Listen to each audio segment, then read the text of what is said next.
everyone. Good afternoon. How is everybody doing? First of all, I guess I will let you all kind of come on in the room. Um, gonna do a quick recap of my weekend. I actually had a really good weekend. Um, so I want to do a recap with y'all today. Let's hope I don't have a bunch of notifications going on. I keep forgetting how to turn that off. Um, so yeah, I'm gonna let y'all come in the room. Make sure that if you're watching, go ahead and hit the thumbs up button and share. This is gonna be a really good conversation. I didn't do a preview about this just because my life has been really hectic the last few days or the last couple weeks. Hey y'all, see a couple people are in here. Hey. Make sure y'all hit the thumbs up. Make sure y'all share this. We always like to beat YouTube's algorithms because they love to shadow ban pro-black, pan-African, black thought type pages. So I really want a few of y'all in here to really vibe with me about this because this is connected to a lot of things that I do, and it's a topic that I care really deeply about. So I really hope y'all rock with me and share the video. So um, I was invited a couple of months ago to attend a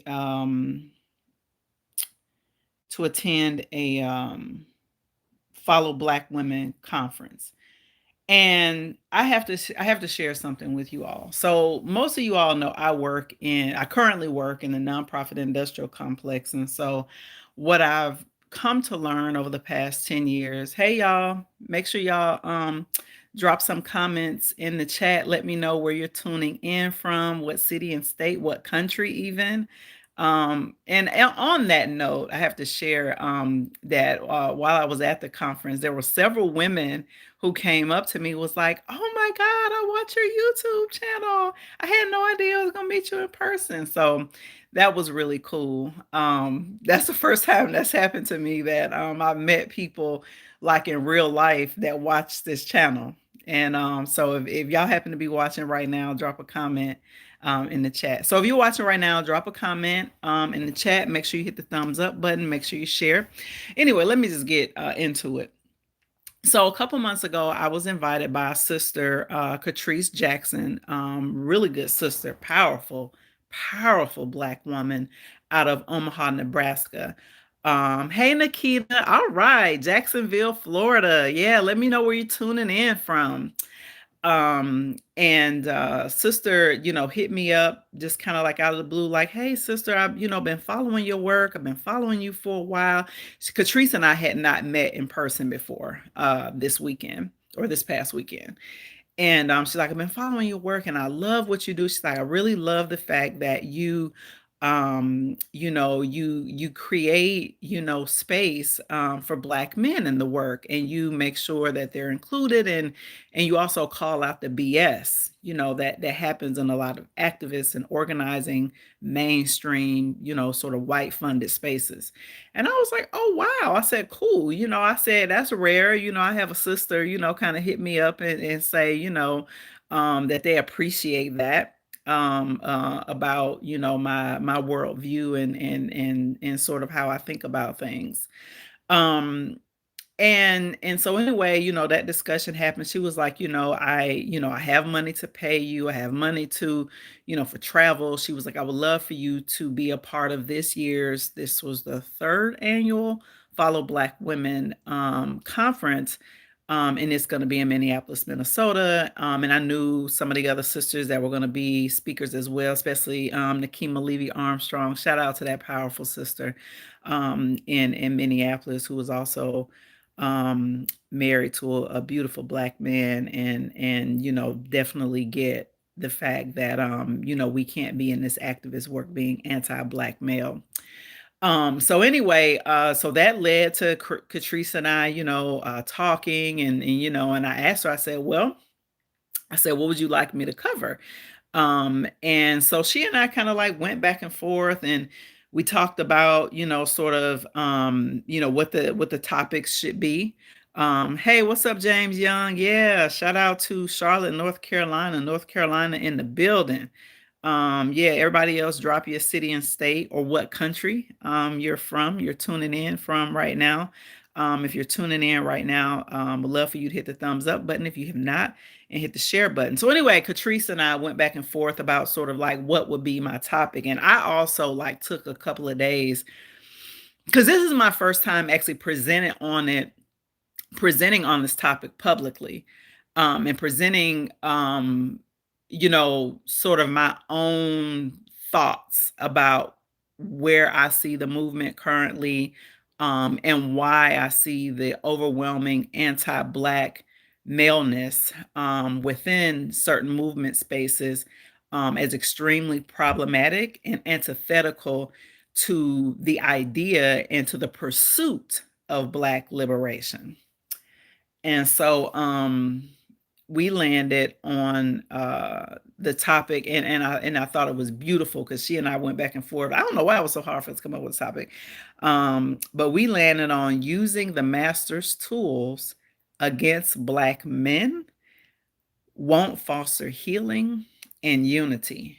And using the master's tools, I thought that piece of it I thought was brilliant, because you hear a lot of that in these same movement spaces. It's a spin on a quote from Audre Lorde about using the master's tools won't dismantle the master's house or whatever. And so I knew that particular, phrase in and of itself would bode well for the audience. The audience was all Black women. Like, this was a Black woman space centered on Black women, which I love. It's just that this particular space is the first Black women led, Black women centered space that I have been in the last 10 years, since I've been in the professional sort of activist organizing spaces. This is the first Black women led, Black women centered space that has not been anti-Black male. I have never before this past weekend been a part of a space that's for Black women, centered on Black women, organized by Black women, that did not have some aspects of anti-Black maleness. And I think that's terribly, terribly sad. In fact, my husband and I, who we're both like in the work, and I talked about that, like a lot of, how I came to arrive at, this position that I have around, this goal of Black liberation in this current context and in this current movement. What's up, Brooklyn? What up? Yeah, welcome, welcome. Um, yeah, thank you for joining. Is because of an experience that my husband had at a conference. My husband and I do this work together. I co-founded an organization called Racial Justice Now. You guys can Google it. The website is www.rjndmv.org. And our work centers on education equity, with a obviously explicit focus on Black children and families. Black children and families, right? So we're thinking going to conferences about education equity, Black children and families, that obviously Black men would be welcome in spaces like that. But what we quickly found out was that Black men voices were oftentimes in these so-called liberal spaces. This is the dangers of liberalism that I've come to learn. White liberalism, and then of course you have Black people who adopt their definitions, their thoughts, their ideas, their epistemologies wholesale. And my husband had an experience at a conference. He was actually giving a presentation talking about culturally relevant curriculum, because he's been very successful in a local school district in Ohio, Dayton, in pushing for a culturally relevant curriculum for Black children. And that was his first, like, start to finish. My baby thought about that campaign. He thought about his own experiences as a child. He's from Washington, D.C., grew up in D.C., and thought about sort of like his at the time, his current experiences with volunteering in the schools with all Black children in the west side of Dayton, right? And so he had an experience while he was volunteering where he noticed the curriculum and the pictures and sort of the conversations, and this was at an elementary school in Dayton, was pictures of white people with a class literally of all Black children.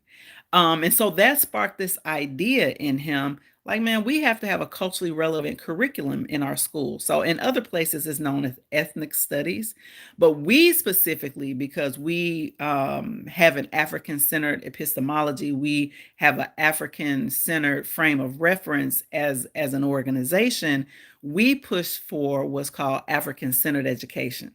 Black children should receive an African-centered education because they themselves, their people, should be at the center of the education that they're receiving. And so he went about, hosting, pulling together all of the research. He pulled together the Portland baseline essays, which a lot of people in our current day and age were not even aware of. It's work that Dr. John Henrik Clark, right? Dr. Leonard Jeffries, all these African warrior scholars that we know today, that we know and love, have been working in K through 12 education from Portland, Oregon to New York City to all across the country, pushing for an African-centered education, and also for Asian students having an Asian-centered curriculum, and for Native students having a Native-centered curriculum. The children themselves, the idea from these African warrior scholars was for the children themselves to be the center. They should see themselves like they should be affirmed in their identity first and foremost. To me, that's common sense. But you would have no idea. And well, maybe if you're watching current news right now, you do have somewhat of an idea because you have these white people who are outraged about critical race theory in K through 12 education when it doesn't exist. It's like literally a made up fight, And so if I'm trying not to get too off topic, but I'm giving you all context. Trying to, but so anyway, he won that campaign. There are several books that were entered into the curriculum in Dayton City schools. And it's interesting because what we've learned doing this work together is that you can win a particular policy. It's the implementation that's the catch. It's the implementation that's the issue. Because when that policy was going to be implemented in the Dayton City School District, you had the mainly white teachers union push back and say that they didn't feel comfortable teaching Carter G. Woodson's Miseducation of the Negro. And guess what their excuse was? One of the excuses was that they didn't think that the children would understand, that it was too hard of a read. Now, mind you, this was supposed to be for high school students, right? Carter G. Woodson, obviously, was not implemented for elementary school students. It could have been for middle school students, but it was implemented for high school students, and particularly 11th and 12th grade students in their ELA classes. So ELA is English Language Arts. And the other excuse was that they felt like it would give the students would make them look at white people in a different way. They literally said that shit. So this idea of,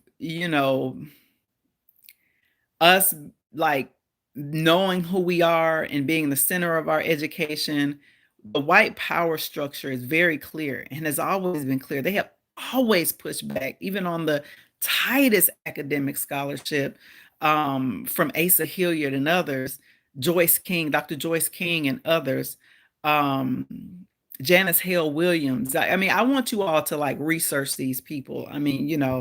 I did this name dropping yesterday in my speech. But anyway, I give you all that context to say that my husband was given a presentation on this campaign and this win with this particular campaign. And there was a group of young Black girls who were part of this Black feminist organization based in New York, I believe.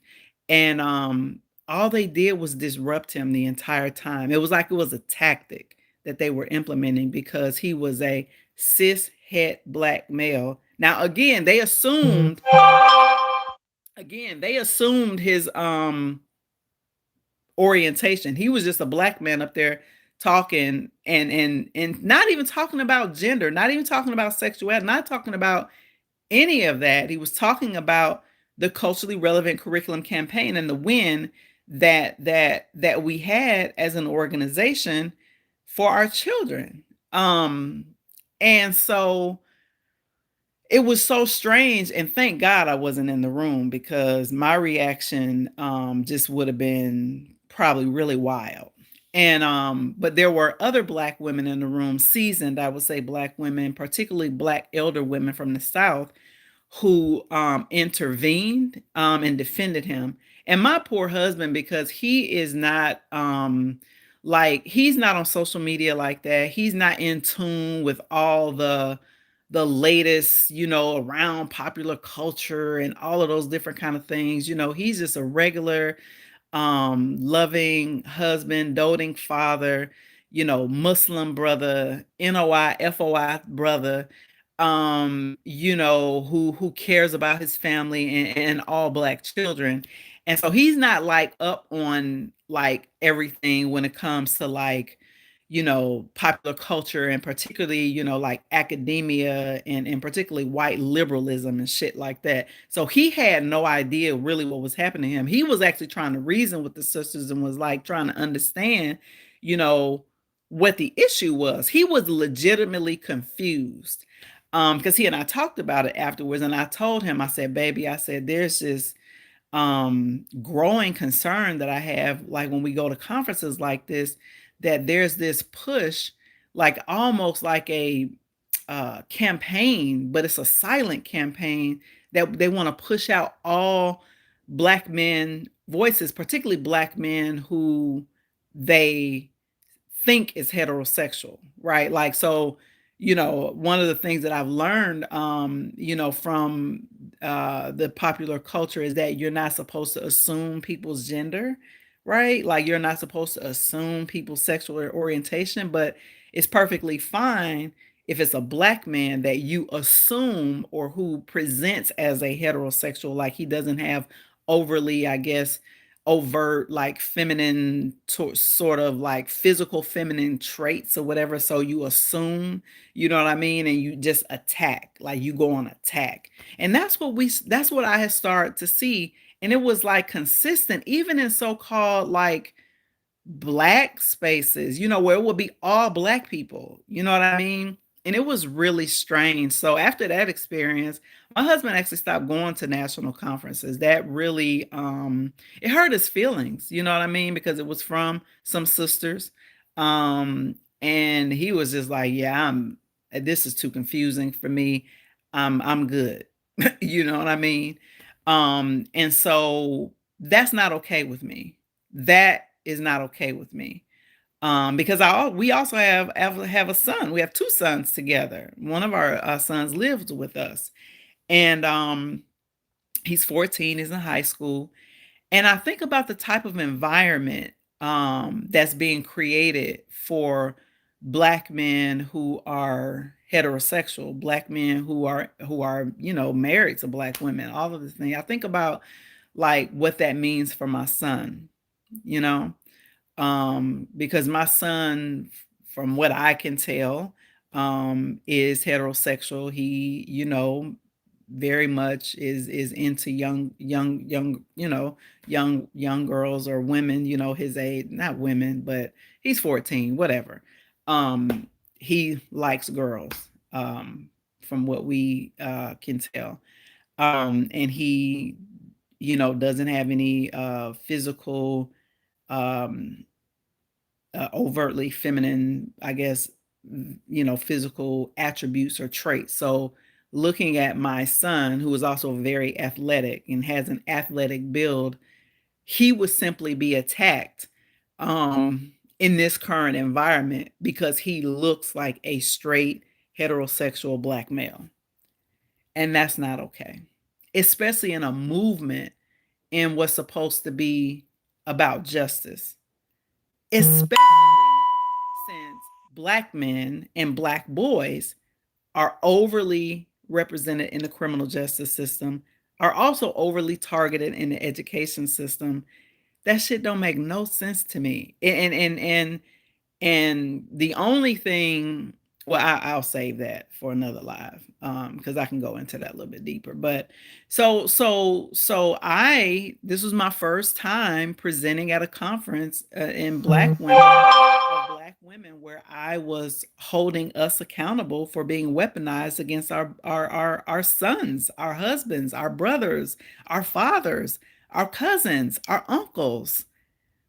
I mean, this was my first time, like, calling us in, not calling us out, but calling us in, and getting us to unpack, because a lot of this has been learned in the university, particularly in women's studies classes, because I had my own experience in college and undergrad, in women's studies. And at the time, I wasn't fully aware of what was happening, but I knew that, and I had a white feminist teacher.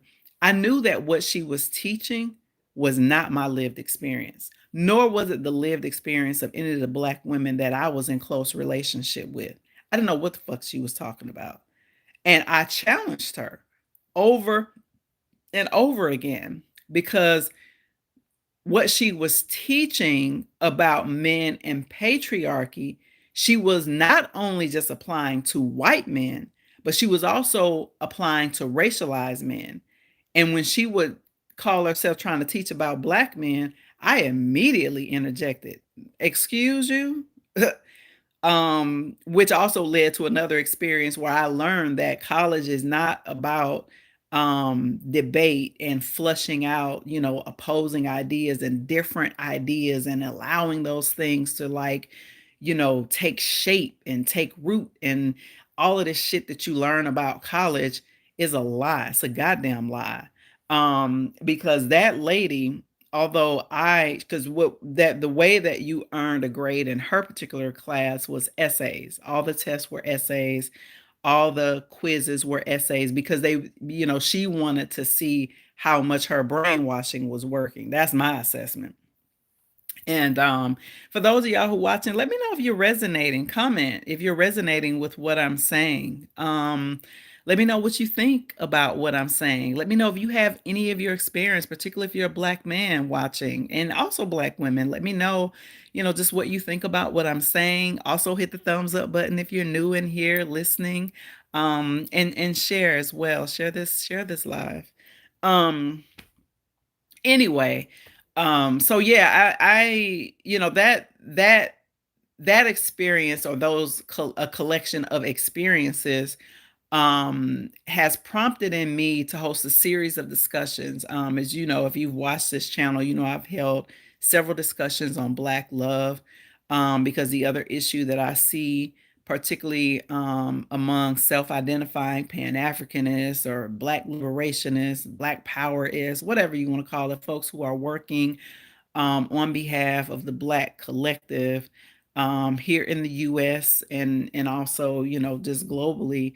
I see that we are in a crisis in our own interpersonal relationships with each other, not just in even like heterosexual like relationships, but also platonic relationships, family relationships. Like, we are warring with each other.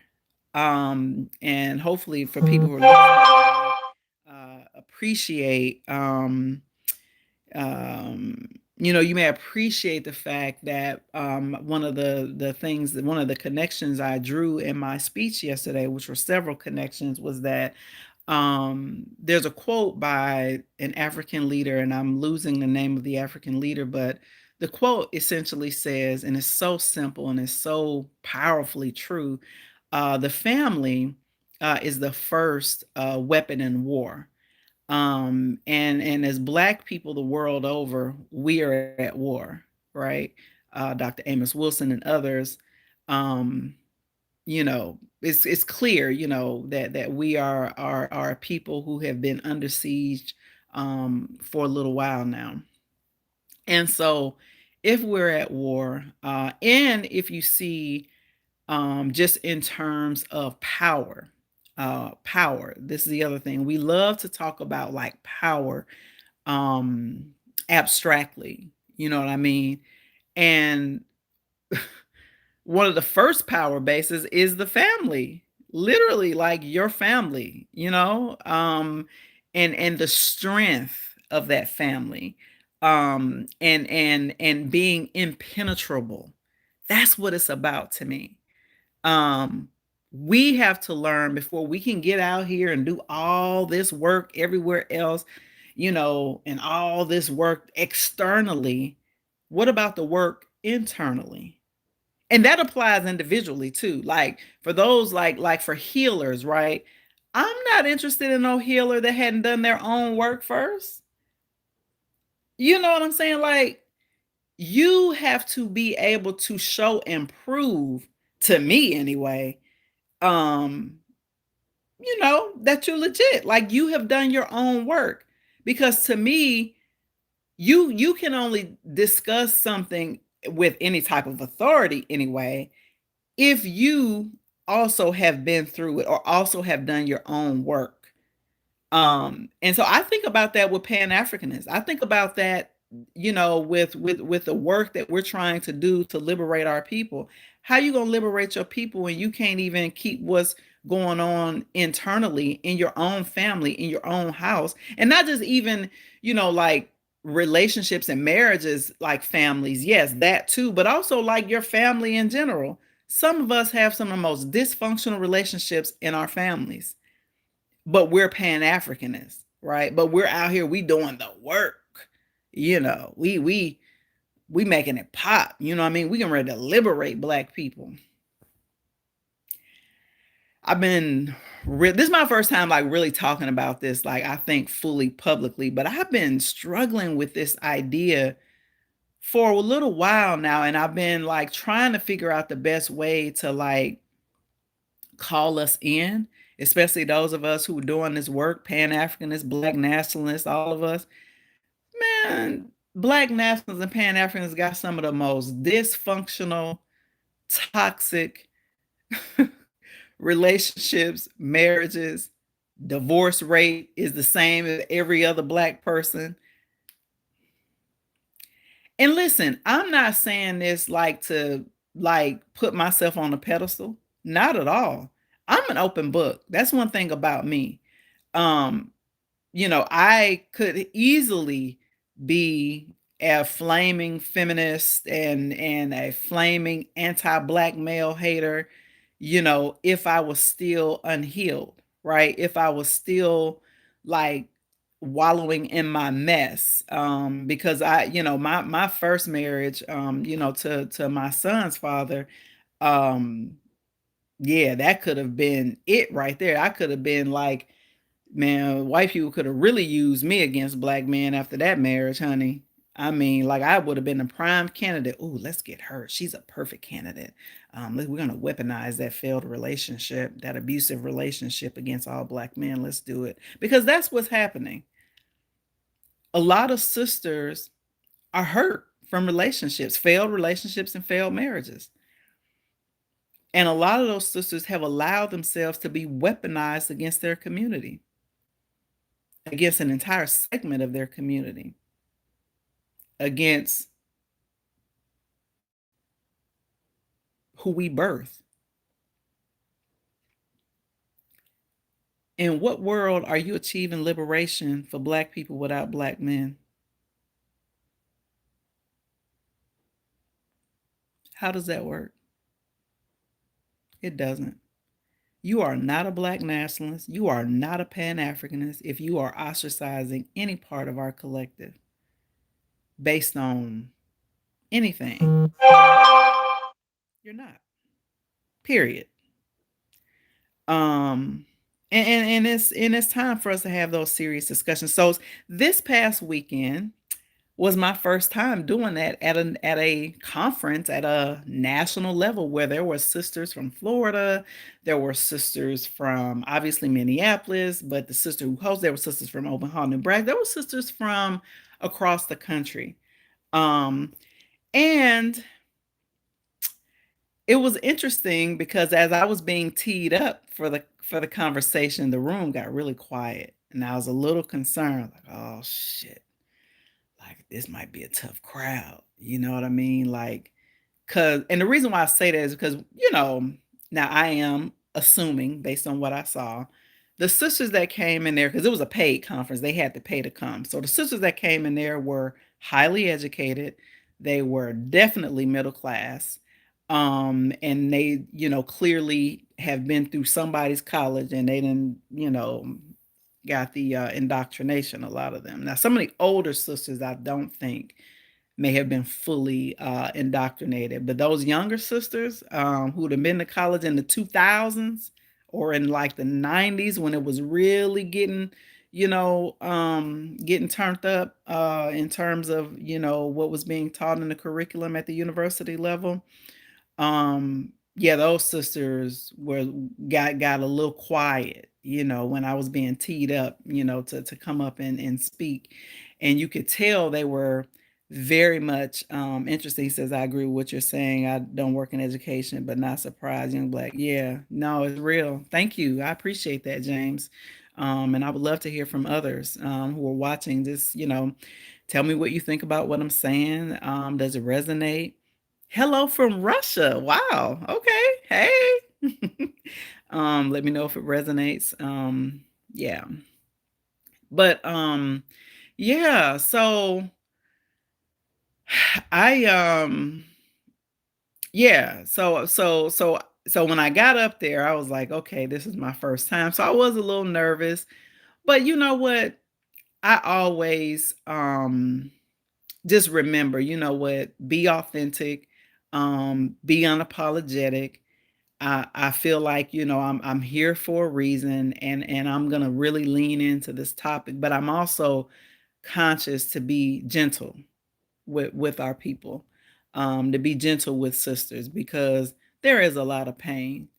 And of course, we have caused pain to each other. That's why you have never seen me publicly drag my ex-husband. I never would do that. Number one, because we were both young, we were both, coming out of a lot of childhood trauma. No, I'm not from Minneapolis, but I was at a conference in Minneapolis. No, not from Minneapolis.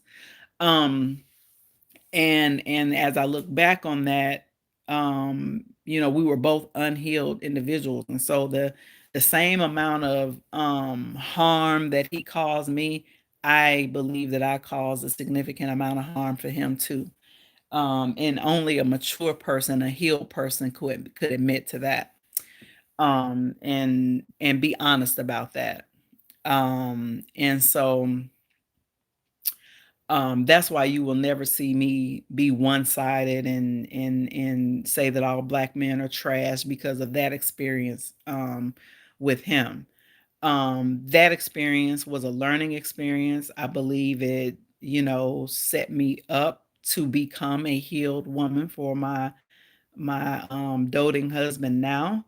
And even in our marriage, and I don't think any relationships are perfect, especially when you living in Babylon, especially when you are both oppressed people trying to make it.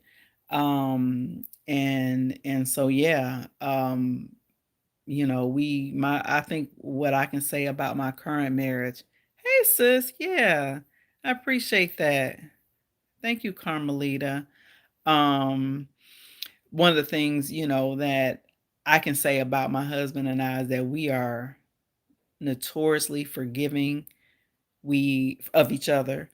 And we have an immense amount of grace for each other. The other thing I'll say about my current marriage with my husband is that we're partners. Like we're true partners in every sense of the word. In our parenting, in our lives, as individuals and as a married couple, and in business. Like I said, we run a nonprofit together. We do this nonprofit work together. Um, and we're perfectly imperfect, man. And we are at a point where with each other that, oh Lord, that man know everything about me, all of my deepest, darkest secrets. He's my friend, and somebody to know me at a deep level like that and still love me, um, and still like want to be with me means a lot to me. Because this is a very judgmental world and people will leave your ass for the most superficial, dumbest things. And so I can say that, and then we've had our rocky areas. Matter of fact, that 7th year we were together, ooh-wee, and coming to find out, like, when I would talk to people about it, they was like, "Oh, yeah."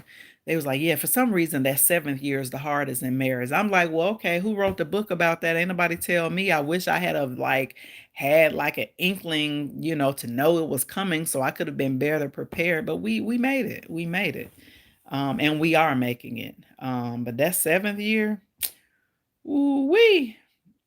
There was a couple times I'm sure he was ready to throw up the deuces and I was too, you know? But we didn't. That's what I say. We are notoriously forgiving and we refuse to give up on each other. And to me, that's the kind of relationship you got to have with Black people as a whole. But you got to be able to perfect that in your inner circle, in my mind. I think you have to perfect that like in your own relationship, firstly with yourself. Be gentle, be forgiving, all of that, like with yourself. Cause like we're hard on ourselves. And then be like that with your children, like with your husband, like with your immediate inner circle, like within your household. And then do that with your other family members. Yes, perfectly imperfect. I'm glad y'all this is resonating with you all. Um, and, like, that's how you have to be with our people, period, because I think it was Chokwe Lumumba said, like, "You can't do this work with Black people if you don't have a deep amount of love for them. You gotta love your people." And so in order to love your people, you gotta love yourself. Ooh-wee, I'm getting tingly thinking about it. Because there was a time when Sister Zakiya didn't really love herself, and I didn't know it, you know? Um And I think, as Black folks, and just all the things that we have been through. For me, my childhood was being a child of the '80s. And if any of you know what was going on in Black America in the '80s, the federal government had declared a so-called war on drugs. Meanwhile, they was pushing the drugs, okay? Ronald Reagan. Ooh, Lord. And so I think about like our entire generation, especially those of us who lived in cities or who were from like inner cities with a significant Black population. I was born in Cleveland, Ohio, but the same is true for Black folks in Los Angeles. I remember, and share this with you all really quickly. I don't know if you all have ever watched the rapper The Game. He told his story about being a child of the '80s and how crack cocaine ravaged not just his neighborhood but took both of his parents. My story is similar. I grew up without either one of my parents.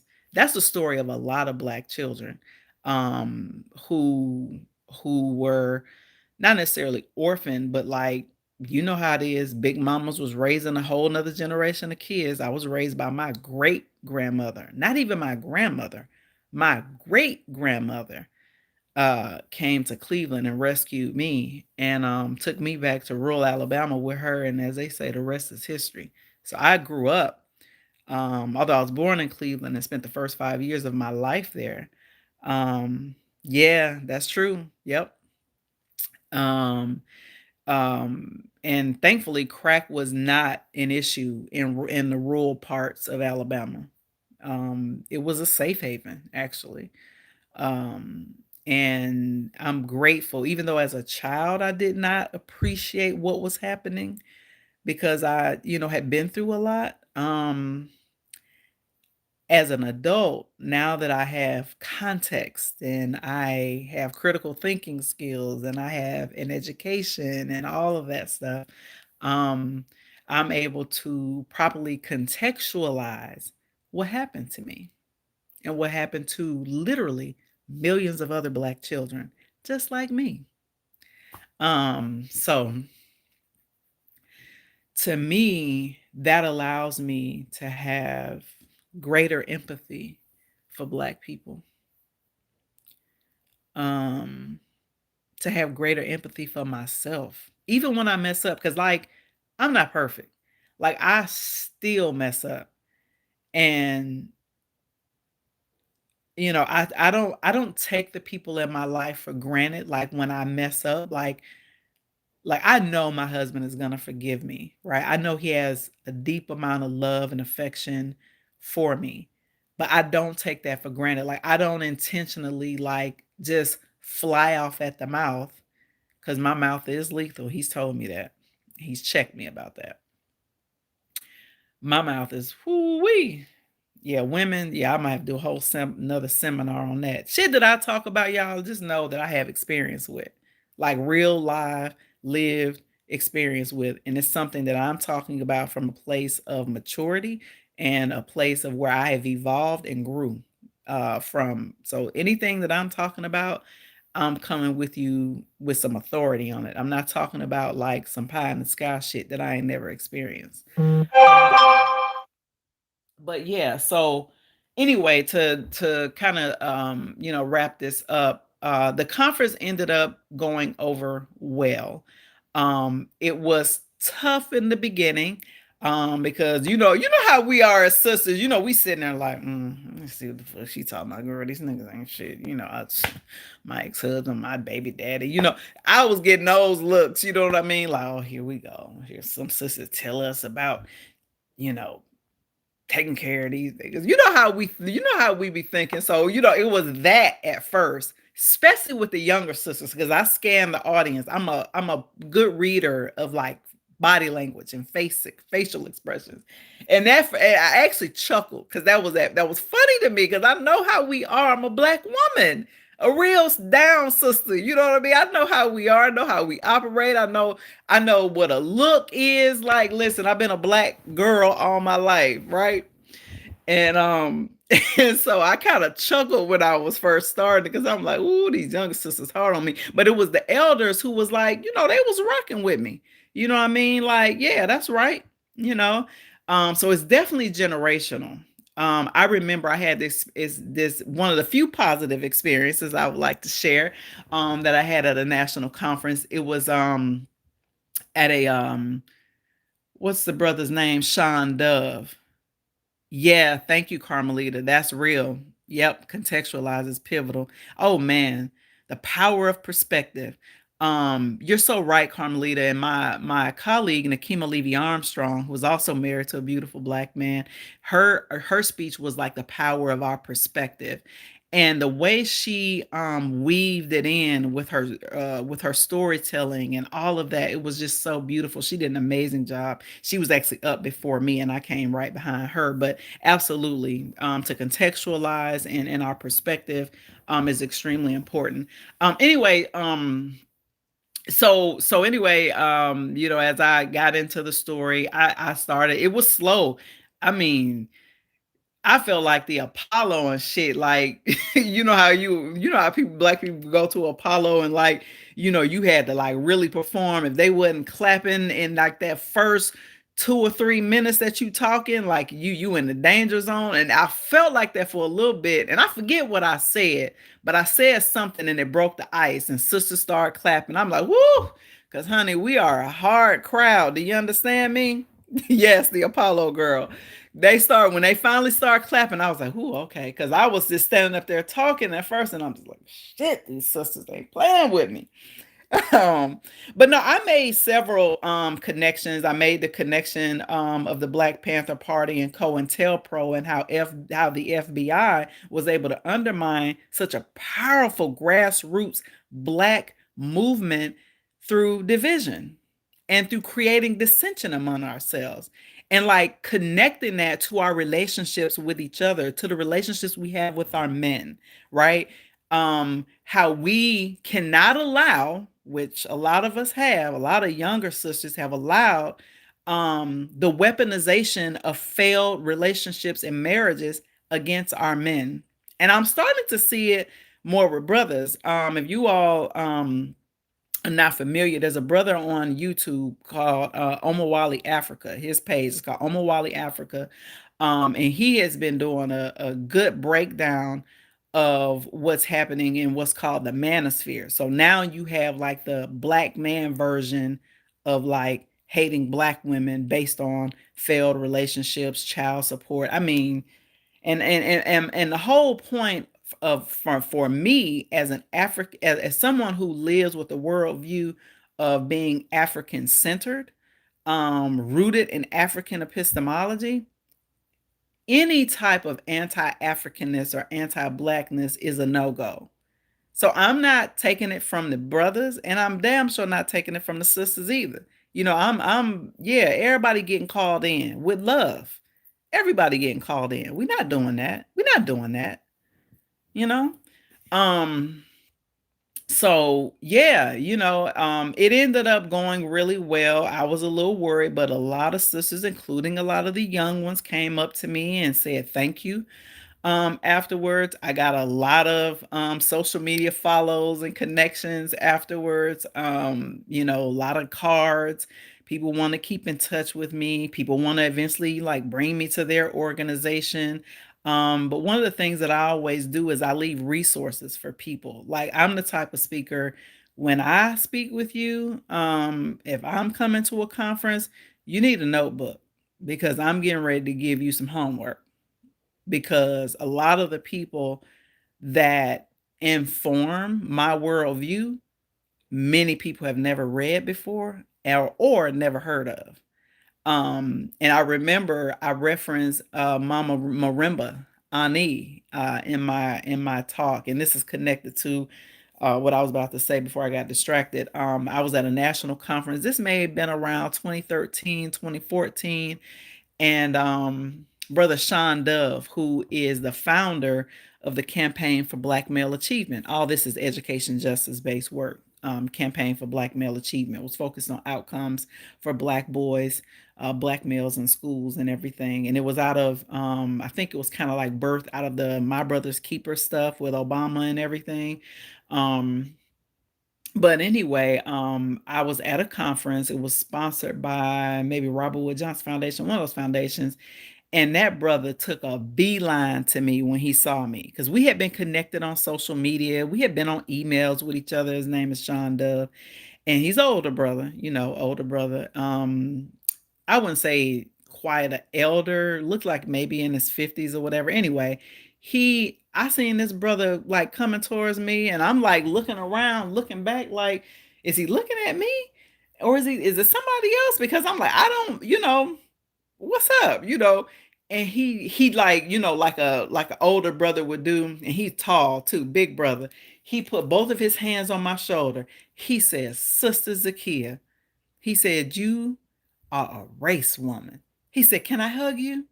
you know and I said, sure. And he hugged me so tight, and he was just like, you a young sister too. He was like, "Ooh, you remind me of sisters that I grew up with in New York, and sisters that was just in my neighborhood, and that affirmed me." And I was just like, I've never been called that before, but I love it. And like that, yeah, that's who I am. I'm a 21st century race woman, and I started to name off race women that inspire me. So obviously, the first and foremost is Assata Shakur. I named my whole daughter, my baby daughter, 7-year old. Her name is Assata. So Assata Shakur is absolutely a race woman.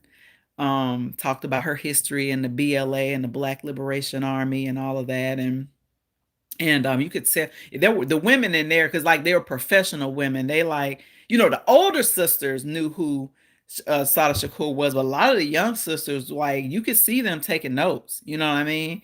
And when I talked about the Black Panther Party, and then the other connection that I made was about families, and um, I said, who is the second most powerful, wealthiest group in the United States?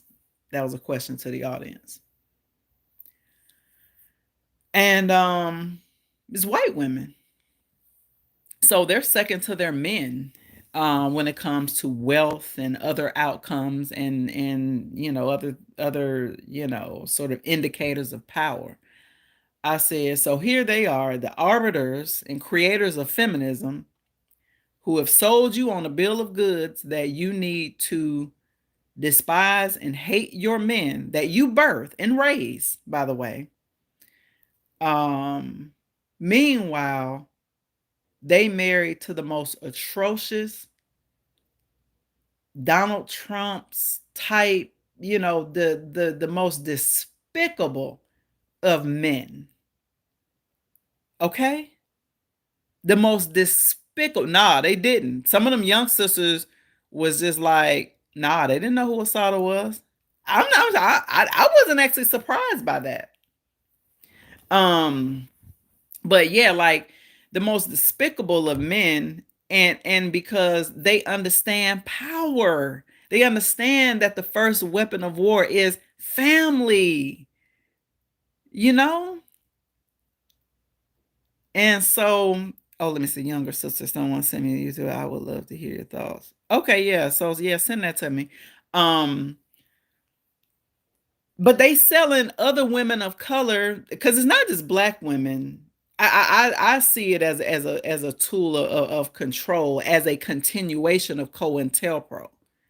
That's what I see feminism as a continuation of the success of COINTELPRO. And I asked the sisters, I said, so knowing that, who benefits from us being at war with our men? Who benefits most from us being at war with any other black person instead of at war with the systems in which they're trying to maintain power and control over?